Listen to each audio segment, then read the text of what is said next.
எல்லாருக்கும் வணக்கம். ராகுல் டிக்கியை பற்றி உங்களுக்கு எல்லாத்துக்கும் தெரியும். தான் கஷ்டப்பட்டாலும் என்னை பார்க்குற நீங்கள் சிரிக்குன்றதுக்காண்டி தன்னைத்தானே வருத்திக்கிட்டு நிறையா பேரை சிரிக்க வச்ச மனுஷன். 27 வயசு சின்ன பையனாக இருந்தாலுமே நம்மளை விட்டு போயிருக்காரு. அவர் போனது பார்த்திங்கன்னா சோசியல் மீடியாவில் உள்ள எல்லாத்துக்குமே பெரும் துயரமாக தான் இருக்குது.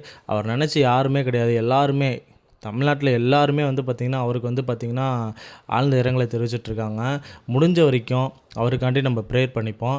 அவர் எங்கே இருந்தாலும் அவரோட ஆத்மா நல்லா இருக்கணும். அவருக்கு எந்த ஒரு கஷ்டம் எந்த ஒரு இதுவும் வரக்கூடாதுன்னு வேண்டிக்கோங்க. ரெண்டாவது பார்த்திங்கன்னா முடிஞ்ச வரைக்கும் நீங்கள் பெரிய பெரிய ஆளாக இருந்தாலும் சரி, சின்ன ஆளாக இருந்தாலும் சரி, முடிஞ்ச வரைக்கும் ஹெல்மெட்டு போட்டு போங்க.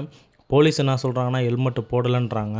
அவர் தம்பி என்ன சொல்கிறாருன்னா ஹெல்மெட்டு போட்டிருந்தாரு அப்படின்றாங்க. என்ன நடந்துச்சுன்னு அவங்களுக்கு தான் தெரியும்.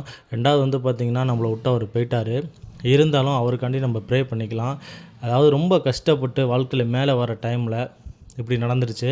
முடிஞ்ச வரைக்கும் எல்லாருமே சேஃபாக இருங்க, பத்திரமா இருங்க. முடிஞ்ச வரைக்கும் வண்டியில் வேகமாக போகாதீங்க, கம்மியாக போங்க, ஹெல்மெட்டு போட்டுக்கோங்க.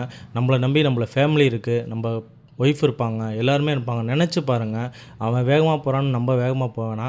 முடிஞ்ச வரைக்கும் எல்லோரும் பொறுமையாக போங்க. இவர் நம்மளை விட்டு போனது ரொம்ப வருத்தமாக இருக்குது. நானும் இவரோட ஃபாலோவர்ஸ் தான், நானும் வேண்டிக்கிறேன், நீங்களும் வேண்டிக்கோங்க.